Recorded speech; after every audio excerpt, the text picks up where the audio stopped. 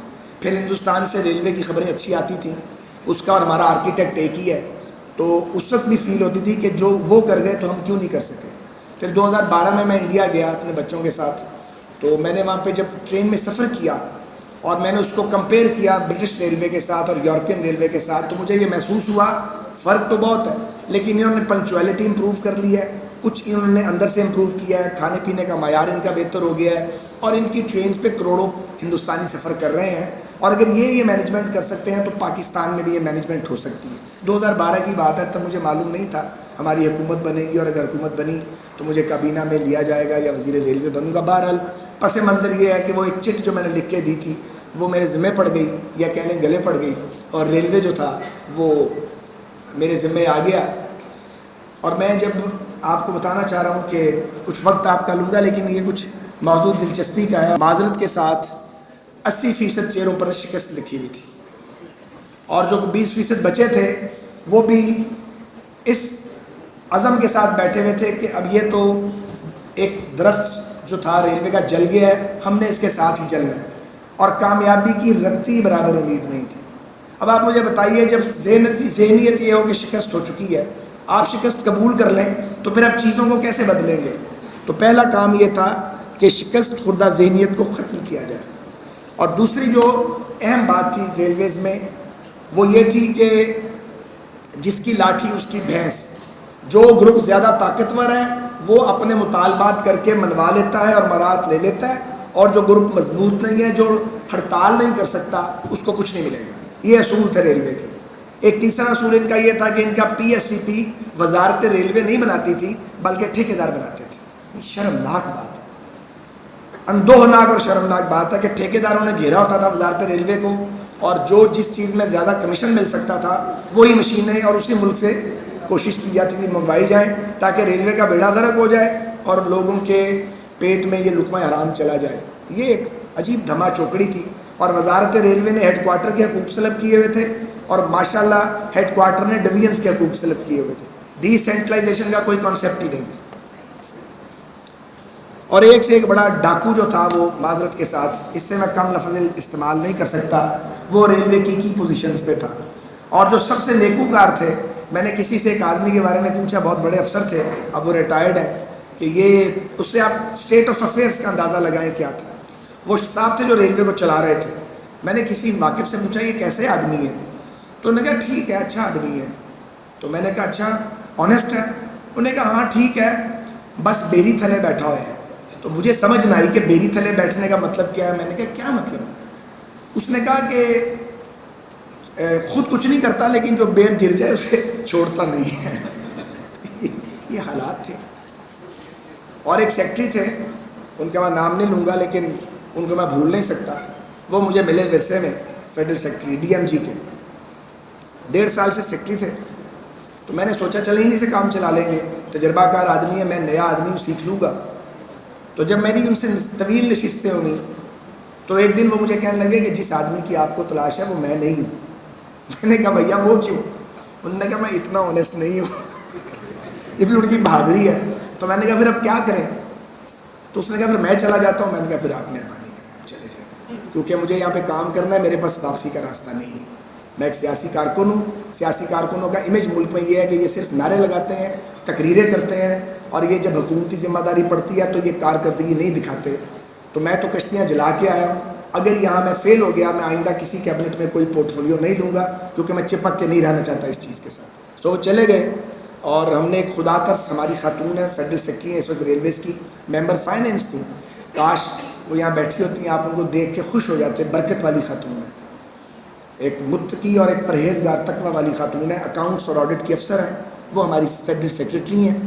ہمارے جو chief executive officer ہیں جاوید انور صاحب, وہ اس لیے آج ہم انہیں ساتھ نہیں لائے کہ وہ اس وقت ریلوے ہیڈ کوارٹر میں کام کر رہے ہیں, اور ان کا ایک دن ہم ضائع نہیں کر سکتے تھے.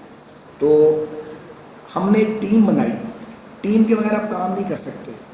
کوئی آدمی بھی عقل کل نہیں ہے, اور کلیکٹیو وزڈم کے بغیر سکسیس مل نہیں سکتی. اور کلیکٹیو وزڈم کہاں سے آنی تھی؟ ان لوگوں سے جن کے دل میں درد تھا, تو ان کو تلاش کرنا پڑنا تھا. اچھا تلاش کرنا کوئی ناممکن کام نہیں ہے. میرا کام اصل میں یہ نہیں تھا کہ میں ریلوے کی ایک ایک اینٹ سیدھی کروں. میرا کام بنیادی طور پہ یہ تھا right man for the right job. ٹھیک آدمی, ٹاپ مینجمنٹ کو ٹھیک کروں, ٹاپ مینجمنٹ میں ڈوئرز کو لاؤں اور دیانتدار لوگوں کو لاؤں. اور میں آپ کو بتا دوں, ریلوے کے تجربے کے بعد اب میں پوری ذمہ داری سے کہہ سکتا ہوں کہ قحط ضرور ہے, اتنا بڑا قحط نہیں ہے کہ آپ کو لوگ نہ ملیں. ہمیں بہترین لوگ ملے ہیں, ریلوے کے اندر سے ملے, دیانتدار لوگ ملے ہیں. میں پوری ذمہ داری سے یہ گارنٹی دے سکتا ہوں کہ پاکستان ریلویز کے جو افسران اور جو ٹاپ مینجمنٹ ہے وہ دیانتدار لوگوں پر مشتمل ہے. ان پہ کوئی انگلی نہیں اٹھا سکتا اللہ کے فضل سے. اور ہمارا جنرل مینیجر جو گریڈ 22 کا افسر ہے, ایک مزدور کی طرح کام کرتا ہے. ہماری جو فیڈرل سیکرٹری ریلویز ہیں وہ گھر جا کے آٹا خود گھومتی ہیں. یہ باتیں بتانے والی نہیں ہیں. اس طرح کے لوگ ہیں جن کو لے کے آئے ہیں اور یہاں اسی معاشرے سے لے کے آئے. میں انہیں نہیں جانتا تھا. ایک اور کام کیا ہے, جو سفارش کرواتا ہے وہ مارا جاتا ہے. جس نے ٹرانسفر پوسٹنگ کے لیے سفارش کروائی وہ مارا گیا. اب سفارش کوئی نہیں کرواتا. پہلے شروع میں کرواتے تھے, ایم این اے صاحب آ گئے, کوئی وزیر صاحب آ گئے, ہر پارٹی کے ایم این اے آ رہے ہیں سفارشیں لے کے, ان کو ناراض کرنا پڑا. آپ کو لوگوں کو نہ کہنے کی ہمت ہونی چاہیے. ہم نے بہت نہ کی ہے, بہت لوگوں کو ناراض کیا ہے, مگر اس کی مطلق پرواہ نہیں ہے کیونکہ اینڈ پروڈکٹ ٹھیک ہے. اور سیاست کی بات آپ کو پتہ, میں تو اول آخر مسلم لیگی ہوں. 81 میں نے اس پارٹی میں شرکت کی تھی جب ابھی موجودہ قیادت بھی پارٹی کی جو تھی وہ اس پارٹی میں نہیں تھی. تب سے مسلم لیگ میں ہوں, لیکن مسلم لیگ کا ریلوے سے کوئی تعلق نہیں ہے. اور یہاں پہ میرے بیٹ رپورٹر بیٹھے ہوئے ہیں تمام اخباروں کے, بڑے ان کے ہاتھ میں نشتر ہوتے ہیں, یہ بتا سکتے ہیں. کوئی شخص وہاں پہ درخواستیں لے کے گھوم نہیں سکتا. کوریڈورز میں آپ کو لوگ نظر نہیں آئیں گے, پولیٹیکل ورکرز کی لائنیں لگی ہوئی ہیں. بھئی پولیٹیکل ورکرز کو ملنا تو اپنے پبلک سیکریٹریٹ پہ ملو جا کے, سرکاری دفتر کو کیوں استعمال کرتے ہو. تو ہماری جو ریلوے ہیڈ کوارٹرز ہیں اور جو منسٹری آف ریلویز ہے اس کا ماحول خالصتاً سرکاری ہے اور وہاں پہ ہم کام کرتے ہیں. میری کانسٹیچوئنسی سے جہاں میں نے 1,23,000 ووٹ اٹھائے ہیں, ایک آدمی ان 4 سالوں میں وزارت ریلوے میں مجھے ملنے نہیں آیا, کیونکہ وہاں وزارت ریلوے میں سیاست نہیں ہو سکتی. وہاں صرف کام ہوگا اور وہ ریلوے ریلیٹڈ ہوگا, اور وہ بہت سنجیدگی کا متقاضی ہے. ایک ادارہ جو آئی سی یو میں پڑا ہوا تھا, جس کے بارے میں کہا جا رہا تھا کہ بالکل اس کی یہ اپنے خاتمے پر ہے, آپ نے اگر اس کو ٹھیک کرنا تھا تو پھر آپ کو کچھ بنیادی کڑوے فیصلے کرنے تھے, اور ہم نے وہ فیصلے کیے ہیں. میرے یہ اشفاق خٹک صاحب جو آپ سے بات کر رہے تھے, اشفاق خٹک صاحب کو میں نہیں جانتا تھا, یہ جنرل مینیجر تھے ریلویز کے. مجھے سی پیک کے لیے ایک آدمی چاہیے تھا ڈیڈیکیٹڈ, کمیٹڈ, جو نہ کر سکتا ہو, مجھے بھی نہ کرے منہ پہ کہ نہیں یہ نہیں میں کروں گا. اس سے بہتر کوئی شخص نہیں تھا اشفاق خٹک سے. میں آپ کو عرض کروں کہ جب مخالفین بھی سنتے ہیں, ان کو دیکھتے ہیں تو کہتے ہیں ہاں ہی از اے مین آف ریپیوٹ.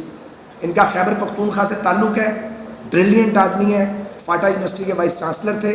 ہم نے ان کو ریکویسٹ کی اور انہوں نے مہربانی کی, یہ اپنے دوبارہ اپنا جذبہ جو ان کا جوان جذبہ اس کے ساتھ اترے ہیں اپنی ٹیم میں. انہوں نے سی پیک کے یہ ٹیم لیڈر. اور جو ہمارے ایک اور جنرل مینیجر ہیں انجم پرویز, یہاں موجود نہیں ہیں, انہیں ہم MP1 میں واپس لائے ہیں, اور وہ ایک آرکیٹیکٹ ہیں مستقبل کے ریلوے کے. سو جو افسران سرونگ ہیں وہ ڈے ٹو ڈے بزنس کر رہے ہیں, اور جو کچھ ریٹائرڈ اور بریلینٹ افسران ہیں ان کو ہم لے آئے ہیں اور وہ مستقبل کا خاکہ تیار کر رہے ہیں. کیونکہ آپ اگر تھاٹ پروسیس میں سے نہیں گزریں گے تو آپ کچھ کر نہیں سکتے. فیصلے ہم کیسے کرتے ہیں؟ ہم فیصلے ایک نشست میں نہیں کرتے, ہم 3-4 ریڈنگز کرتے ہیں ایک سبجیکٹ کی, اور سب ایک چھت کے نیچے بیٹھتے ہیں اور گھنٹوں میراتھن سیشن کرتے ہیں. ایک اور جو مسئلہ تھا وہ یہ تھا, یہ بولتے نہیں تھے ریلوے کے افسر, چپ وزیر کی شکل دیکھتے رہتے تھے. میرے لیے بڑی پریشانی تھی. جو میں کہتا تھا یہ ٹھیک ہے جی, یہی ٹھیک ہے, میں نے کہا یار اس طرح تو مروا دو گے, خدا کے لیے نہ کرنا سیکھو.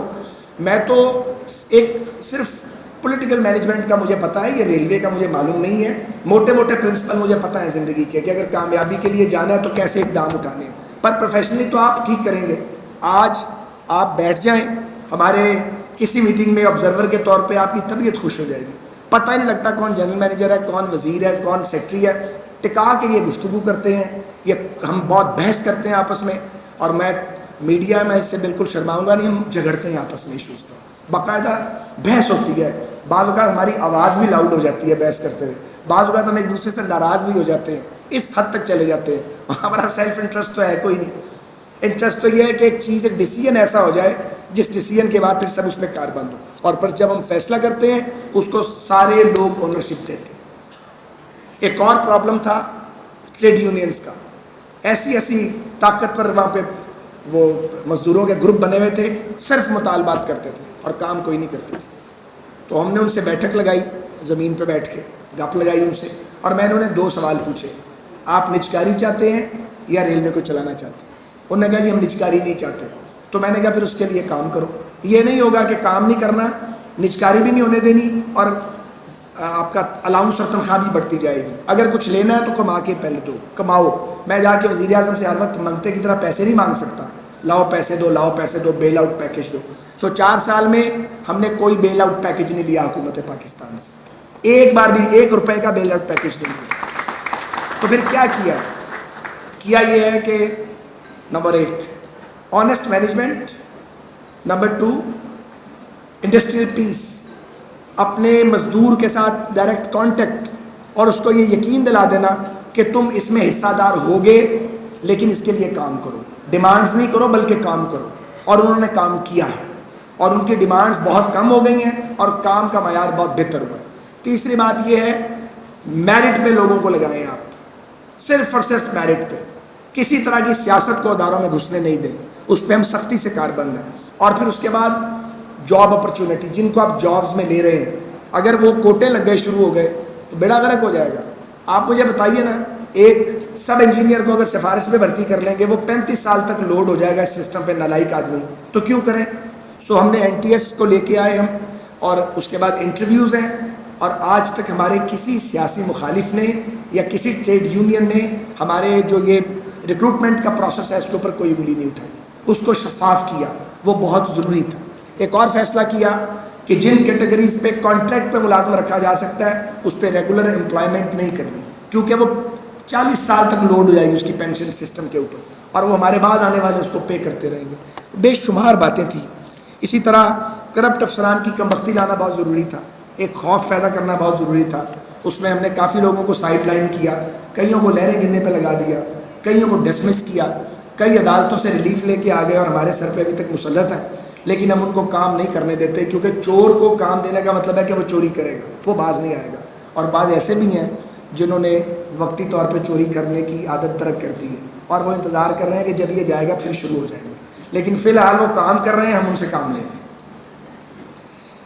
اس کے بعد جناب یہاں بڑی اور بھی باتیں کرنے والی ہیں, لیکن ذرا وقت کم ہے, تو کچھ موٹی موٹی میں آپ کو باتیں بتاتا ہوں ریلوے کے حوالے سے. آپ نے ریلوے کے کلی ان کی لال وردی دیکھی ہوگی, دیکھی بھی ہے آپ نے, وہ گوانتا نامو بے کے قیدیوں جیسی وردی جو دور غلامی کی یادگار تھی. اور آپ کو شاید سن کے حیرت ہوگی, کلی ٹیکس پیئر ہیں, سارے کلی ٹیکس پیئر ہیں, سرکار کو ٹیکس دیتے ہیں, ہمارے ملازم نہیں ہیں, اور ٹھیکیدار کے ظلم کا شکار تھے. اب آپ کبھی گزرتے ہوئے کسی اسٹیشن کے باہر سے کسی کلی سے پوچھیں کہ اب اس کی طبیعت کیسی ہے, حالت کیسی ہے, تو آپ کو خود ہی پتہ لگے گا.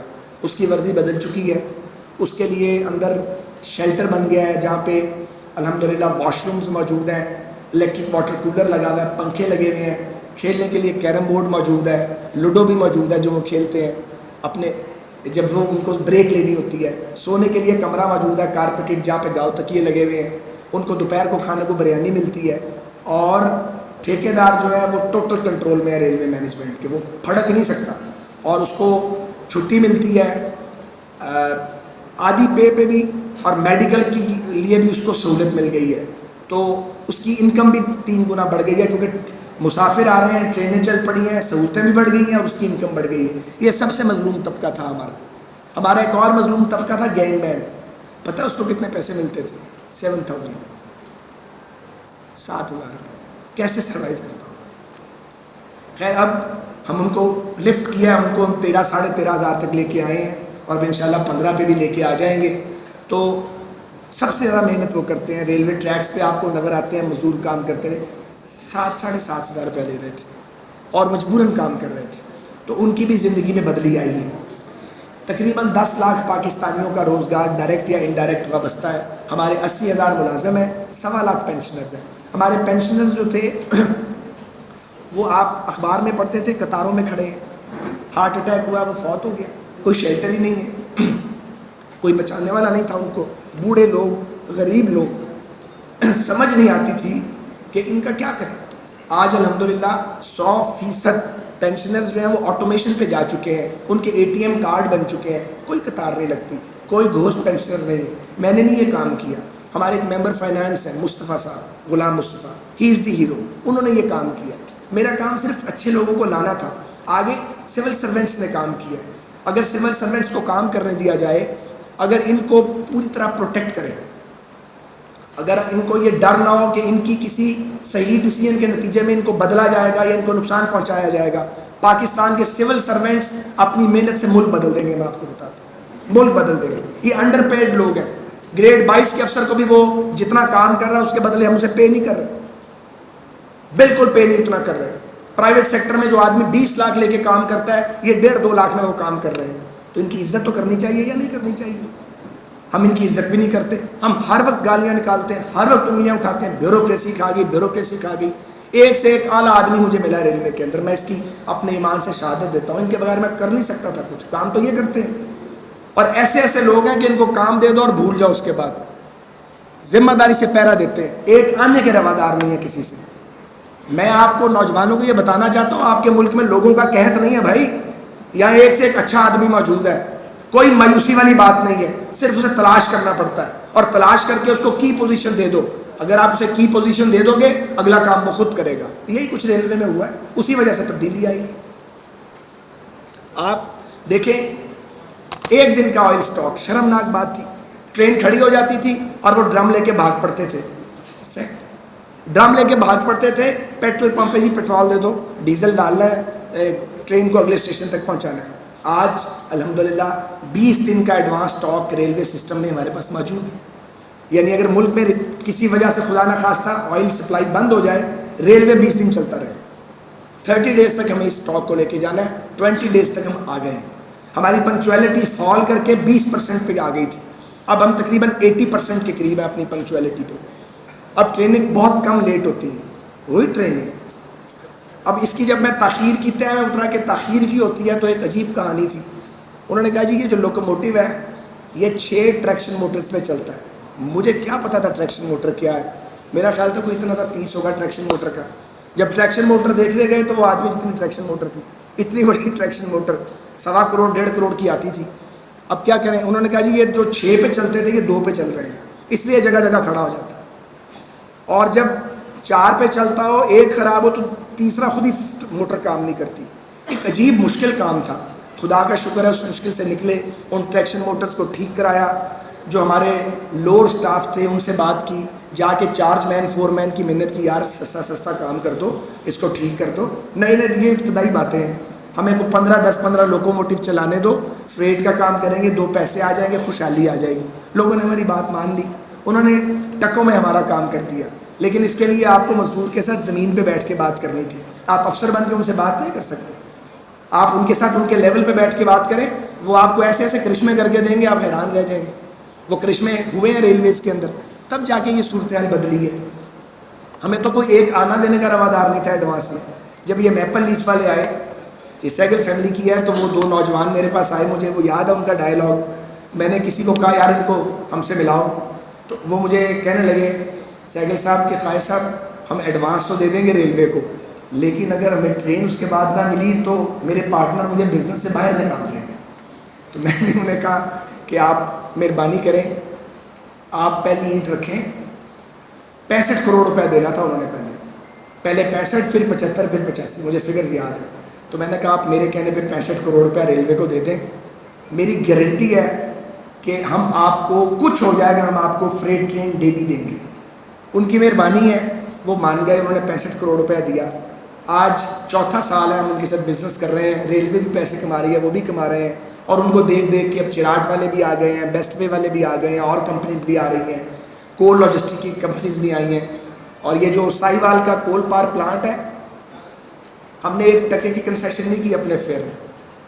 حالانکہ شہباز صاحب سے میرا بہت تعلق ہے, بے پناہ تعلق ہے, اور بہت ہی زیادہ تعلق ہے. لیکن وہ وزیر اعلیٰ پنجاب ہے, انہیں پنجاب کا انٹرسٹ واچ کرنا ہے, مجھے ریلوے کا انٹرسٹ واچ کرنا ہے.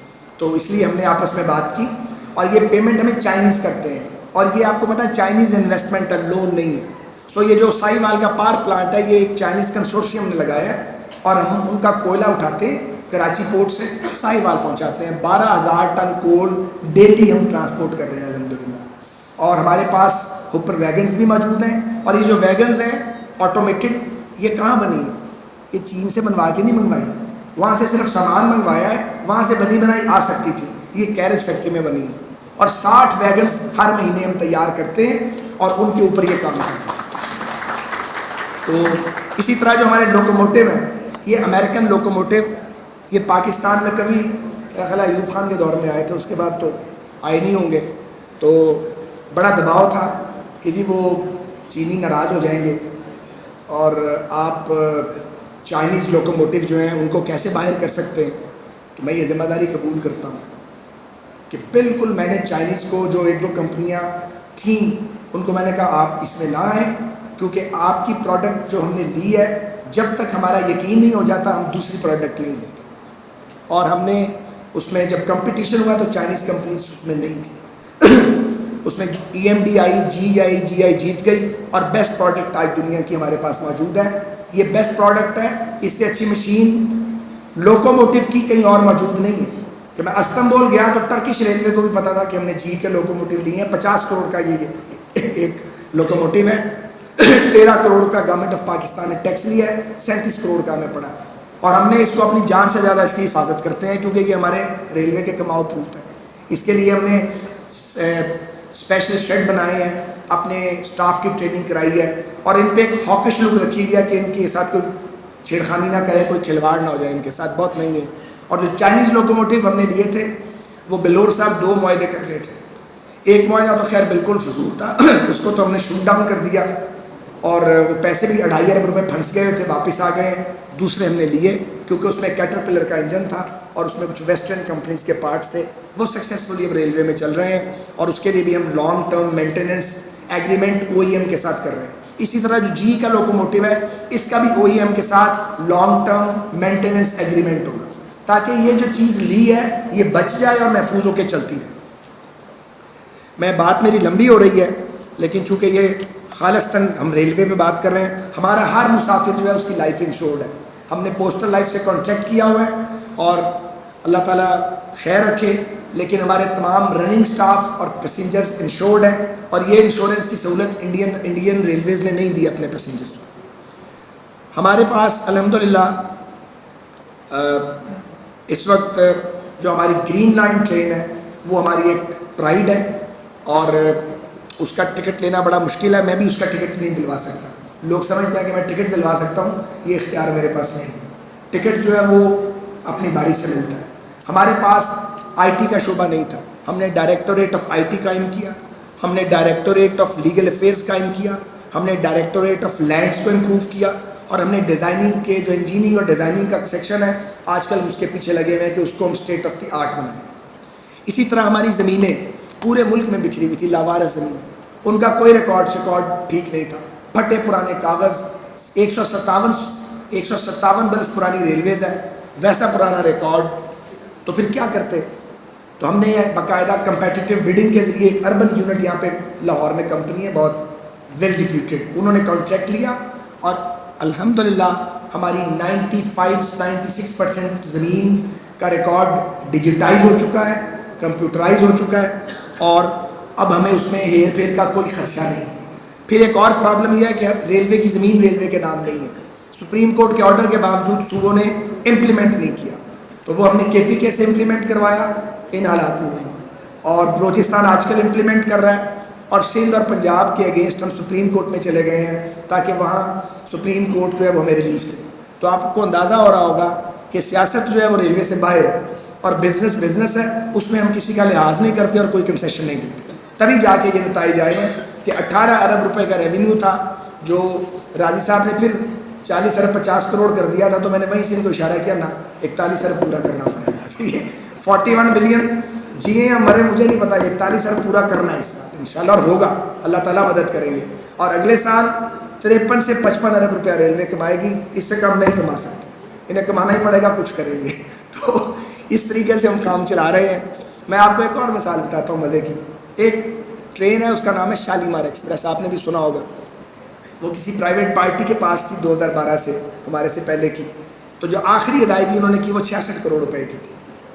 اب جو لیگل ایگریمنٹ تھا اس میں یہ کلاز موجود تھی ہم سے پہلے کہ یہ ایکسٹینڈیبل ہے. میرا نہیں خیال پاکستان کا کوئی بندہ انہوں نے چھوڑا ہو یا میرے کلیگز میں سے کسی کو چھوڑا ہو جس نے آ کے کہا ہو کہ یہ لیگل یہ کلاز موجود ہے تو ایکسٹینڈ کر دو اور کوئی 10-20 کروڑ روپیہ بھی بڑھا دیں گے. ہم نے سب نے فیصلہ کیا ہوا تھا. ہمارا خیال تھا راضی صاحب چونکہ ہمارے AGM ٹریفک کے ہیں, ان کا خیال تھا کہ 25-30 کروڑ روپے ہمیں زیادہ مل جائیں گے, ہمیں بڈنگ میں جانا چاہیے. خیر ہم بڈنگ میں چلے گئے, ہم نے سفارش نہیں مانی. اب آپ دیکھیں برکت کیا ہے اگر آپ دیانتداری سے کام کریں. جو ٹرین 66 کروڑ روپے دیتی تھی وہ کتنے پہ گئی؟ 1 ارب 80 کروڑ روپے. 114 کروڑ روپیہ صرف سفارش نہ مان کے ہمیں بچا ہے. اسی طرح کی ایک مثال اور دیتے ہیں. یہ جو ہوپر ویگنز تھیں جو یہاں بنا رہے ہیں, ان کا ٹینڈر ہوا تو 3 ارب 35 کروڑ تھا یا کیا 35 کروڑ ایک اس کے ساتھ پخ لگی ہوئی تھی. تو میں نے میڈم کو فون کیا جو ہماری سیکٹری ریلوے تھے. میں نے کہا میڈم یہ جو لوئسٹ بڈر ہے اس سے کہیں یہ اوپر والے 35 کروڑ ہمیں چھوڑ دے, کم پیسے لے لیں. مجھے میڈم کہنے لگی کہ سر یہ ہم نیگوشیٹ نہیں کر سکتے پیپرا کے مطابق. میں نے کہا میڈم اسی پیسے کٹانا سے نیگوشیٹ کر رہے ہیں تو اس میں قانون کب روکتا ہے؟ بھائی وہ جیت گیا اسے کو 35 کروڑ اور کم لے لیں. اب میرے بہت کہنے پہ میڈم نے انہیں فون کیا اس کمپنی کو, چائنیز کمپنی تھی. تو تھوڑی دیر بعد میڈم کا فون آیا کہ سر وہ مان گئے. تو میں نے کہا میں بڑا خوش ہوا. میں نے کہا اچھی بات ہے اگر 35 کروڑ بچ گیا ہمارا پاکستان کا. اب آگے سے میڈم بھی ہماری جو ہے وہ بڑی تکڑی ہے. انہوں نے کہا سر یہ دال میں کالا ہے, یہ ٹینڈر دوبارہ ہوگا. میں کہا وہ کیوں؟ انہوں نے کہا میڈم نے کہا کہ اگر میرے فون پہ 35 کروڑ چھوٹ سکتا ہے دوبارہ ٹینڈر کریں گے تو اور پیسے بچیں گے. سو ہم نے 3 مہینے ڈیلے کیا اور 1 ارب سے زائد ہمیں بچت ہوئی کیونکہ ہمیں اس قیمت زیادہ کوٹ کی گئی تھی. تو آپ اگر چاہیں پیسے بچانا تو آپ پیسے بچا سکتے ہیں اپنی قوم کے, لیکن یہ پتہ ہونا چاہیے کہ قبر میں جانا اور اللہ کو حساب دینا جا کے, تو پھر بات آگے بڑھتی ہے. اور آج ہم انشاءاللہ تعالی ہمارے پیسنجر 1.5 کروڑ سے زائد پیسنجر سسٹم میں آ چکے ہیں, نئے پیسنجر. اور ہمارے کرایوں کا کیا حال ہے؟ جب پہلی بار میں نے کہا کرایہ کم کیوں ہے, کرایہ کم کرنا, کرایہ تو ہم نے کبھی کم ہی نہیں کیا آج تک. تو میں نے کہا یار کرایہ کم کر لو. تو انہوں نے ریلوے والوں نے کہا نہیں جی کرایہ تو ہم نے کبھی کم نہیں کیے, یہ تو اب ایک پرنٹ ہو جاتے ہیں کرایہ, ایک بک بنتی ہے اس کو تم ٹچ نہیں کر سکتے. کوئی فضول بات تھی بالکل. تو ہم نے تجربہ کیا اور عید کے موقع پہ ہم نے کنسیشن کی. نہیں رمضان شریف تھا, رمضان شریف. تو رمضان کے موقع پہ اب سارے ٹریڈ سیکرٹ میں آپ کو نہیں بتاؤں گا کیونکہ میڈیا بھی ہے ورنہ بتایا جاتا. تو رمضان کے موقع پہ ہم نے کنسیشن کی, اور جو کنسیشن کی تو آپ کو سن کے حیرت ہوگی, ہمیں 50 لاکھ روپے زیادہ مل گئے کنسیشن کر کے. اب جب کرایہ کم کر کے پیسے زیادہ ملیں گے تو بات تو سمجھ آتی ہے نا کہ پیسنجر بڑھ گیا ہے. ہم نے اگلی بار ایک اور کنسیشن کی, پھر ہمیں کچھ بچت ہوئی, پھر ہمیں عادت پڑ گئی کرایہ کم کرنے کی. اور ہم نے یہ کیا کہ ہم نے روڈ ٹرانسپورٹ کے ساتھ سیکشن ٹو سیکشن کمپیریزن کیا اور ایک سائنٹیفک اسٹڈی کی کہ ایک ایئر کنڈیشن کوچ کا پیسنجر اگر ریلوے کو یہ دیتا ہے تو ایک ایئر کنڈیشن بس کا مسافر ایک اسی روٹ پہ بس کو کیا دیتا ہے, بس کا ڈیوریشن کیا ہے پہنچنے کا, ٹرین کتنے گھنٹے میں پہنچتی ہے. اس کی جب کیلکولیشن کی تو تقریباً 1.5-2 مہینے بعد ہمارے پاس ایک اسٹڈی آ گئی. ہم نے ریلوے سسٹم کے کرائے کم کیے. یہ وہ دن تھا جب تیل اوپر جا رہا تھا, شروع کی باتیں. آپ کو پتہ ہمیں کتنا فائدہ ہوا؟ ہمیں 72 کروڑ روپے ریونیو زیادہ ملا کرایہ کم کر کے. لوگ بھی خوش, ہم بھی خوش. تو اب بھی ہم نے رمضان شریف میں 20% کنسیشن کی ہے, باقی آپ سمجھ ہی گئے ہوں گے. تو میں آپ کا ٹائم لے رہا ہوں, بس اس کو ختم کرتا ہوں. یہ ریلویز جو ہے آپ کا, اس کے 3 سٹیپس ہوں گے. ہم تو نہیں ہوں گے, ظاہر ہے کہ کوئی بھی نہیں رہنے والا. 3 سٹیپس ہیں, یہ لکھ لیجیے. پہلا ہے ریہیبلیٹیشن کا, جو ہیز بین اسٹارٹیڈ اور it is near to completion. دوسرا ہے اپ گریڈیشن کا اور ماڈرنائزیشن کا, جو اگلے ٹرنیور میں شروع ہوگا, جسے بھی اللہ تعالیٰ نے موقع دیا. اور تیسرا ہے اپ گریڈیشن, ماڈرنائزیشن اور ایکسپینشن کا. چائنیز ریلویز کے 6 سائیکل ہیں, انہوں نے 6 بار اپنی ریلوے کی اپ گریڈیشن کی ہے. آپ کو 4 بار کرنی پڑے گی, کیونکہ ایک تو چائنیز کا ایکسپیرینس بھی ہے اور کچھ ہم نے بھی اس سبجیکٹ کو بہت ڈیپتھ میں جا کے اسٹڈی کر لی ہے. آپ کے ملک کی پوزیشن ایسی ہے کہ آپ ایک ایسی اسٹیٹ بن سکتے ہیں جہاں سے لوگوں کو کوریڈورز چاہیے. ہندوستان نے اگر اپنا سامان یورپ بھیجنا ہے پاکستان سے گزرے بغیر اس کے پاس کوئی دوسرا راستہ نہیں ہے. چائنیز کے بارے میں آپ کو بتا گئے ہیں کہ انہوں نے اگر افریقہ اور عربیہ تک جانا ہے تو گوادر سے گزرنا پڑے گا, کوئی دوسرا راستہ نہیں ہے. یا ایک چاہ بہار کا راستہ ہے لیکن ہم زیادہ آسان ایکسیس دے رہے ہیں ان کو, ہم زیادہ ایزی راستہ ہے ہمارا. تو اسی طرح اگر ہم نے جانا ہے اپنا سامان یورپ بھیجنا ہے تو ہمیں ایران اور ترکی کو گزرنا پڑے گا. تو یہ کنیکشنز موجود ہیں. افغانستان کے ساتھ بھی ہمارے 2 ریلوے لنک موجود ہیں. افغانستان کے اندر ایک سرکولر ریلوے بن رہی ہے جو اگر وہاں اللہ کرے امن آ جائے تو اگلے 12-15 سال میں وہ تشکیل پا جائے گی. سینٹرل ایشین اسٹیٹس تڑپ رہی ہیں گوادر تک رسائی کے لیے. ان کے ایمبیسڈرز آ کے ہمیں ملتے ہیں اور وہ کہتے ہیں کہ ہم پارٹ آف سی پیک بننا چاہتے ہیں, ہمیں بھی گوادر تک رسائی چاہیے کیونکہ ہم لینڈ لاکڈ ہیں. تو یہ بہت بڑی تاریخی اپرچونٹی ہے. پاکستان بھی آئی تھا, چین بھی آئی تھا, باقی سینٹرل ایشین اسٹیٹس بھی آئی تھی, لیکن ویژن نہیں تھا. اور اگر کام کرنے دیا جاتا الیکٹڈ گورنمنٹس کو, اور 90 میں یہ جب کام ہم نے شروع کیا تھا, اب تک جو ہم باتیں کر رہے ہیں, جو خواب دیکھ رہے ہیں, ان کی تکمیل ہو چکی ہوتی ہے. ہم بہت آگے چلے گئے ہوتے. بار بار انٹرپٹ کیا گیا, بہرحال وہ وقت گزر گیا ہے.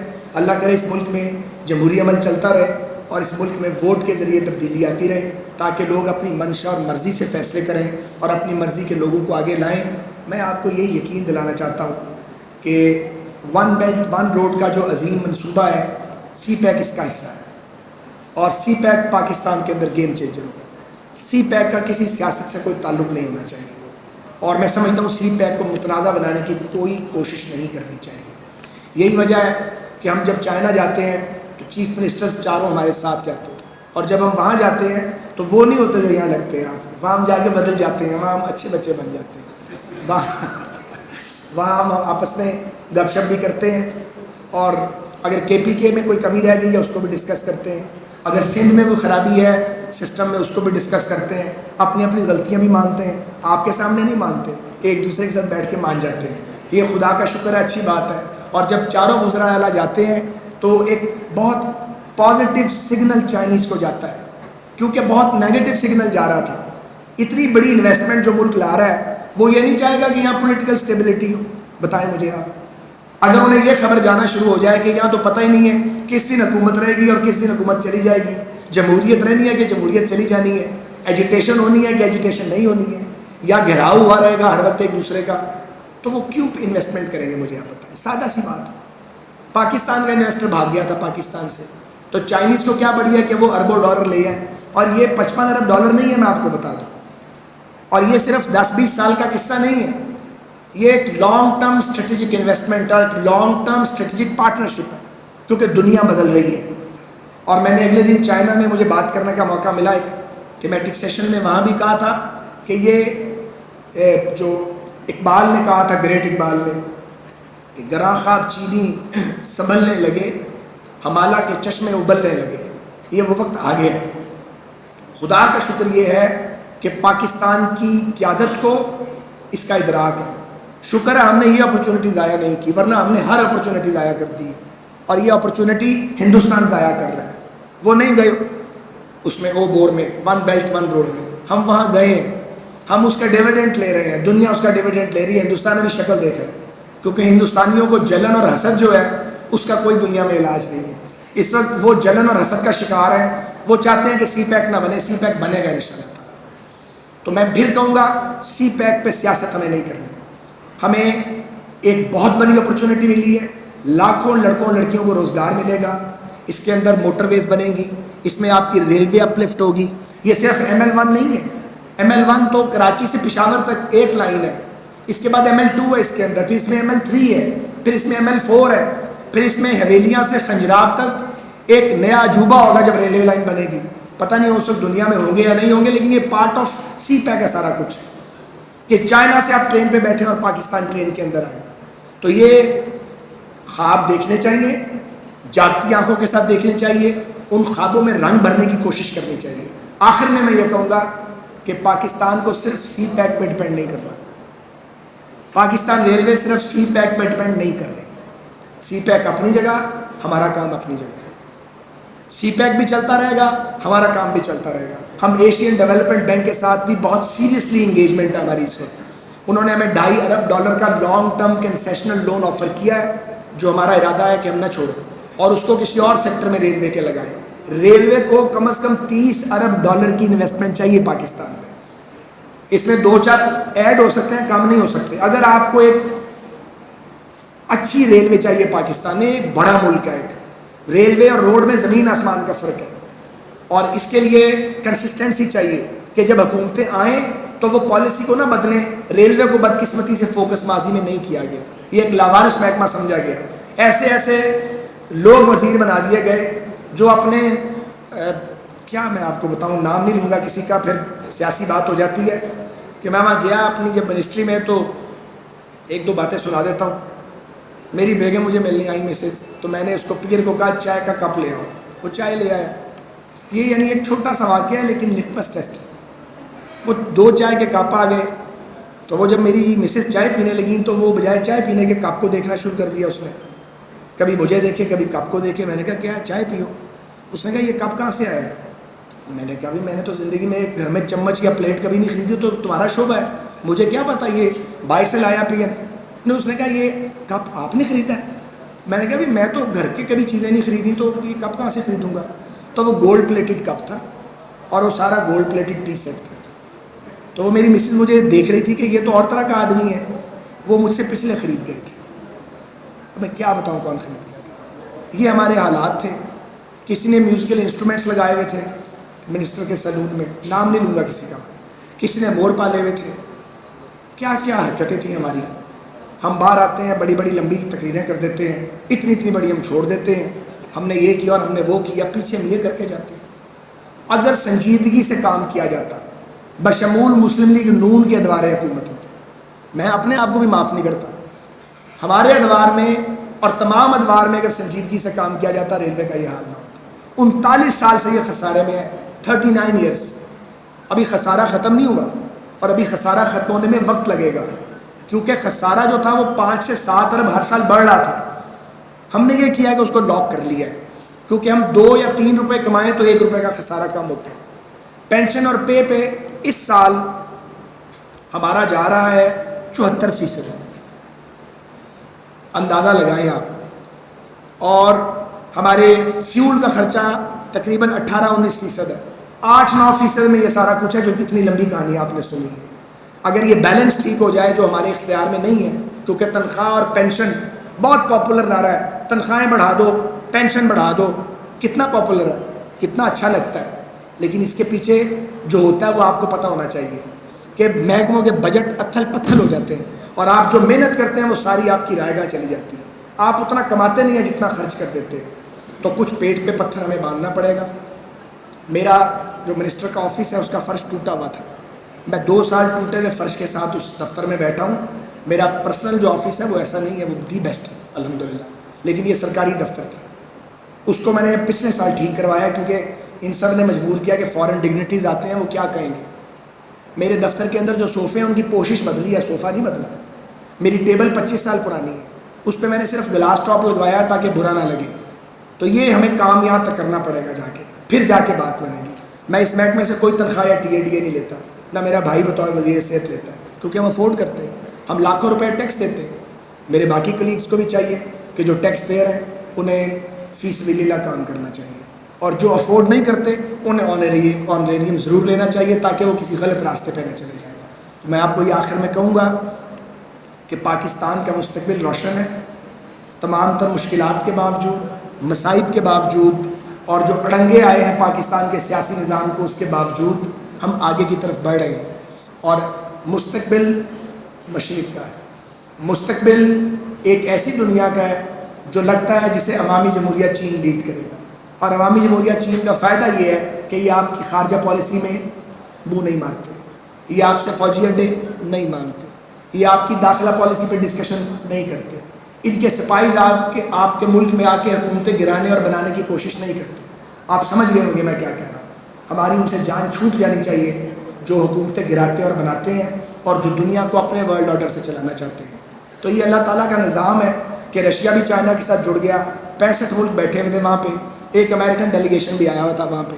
تو جن لوگوں نے دنیا کے امن کو تباہ کیا وہ خود پیچھے رہ گئے ہیں, اور جن لوگوں نے پیس کے لیے کام کیا وہ آگے بڑھ رہے ہیں. مستقبل آپ کا ہے, پورے اعتماد کے ساتھ آپ قدم اٹھائیں، انشاءاللہ کامیابی آپ کے قدم چومے گی.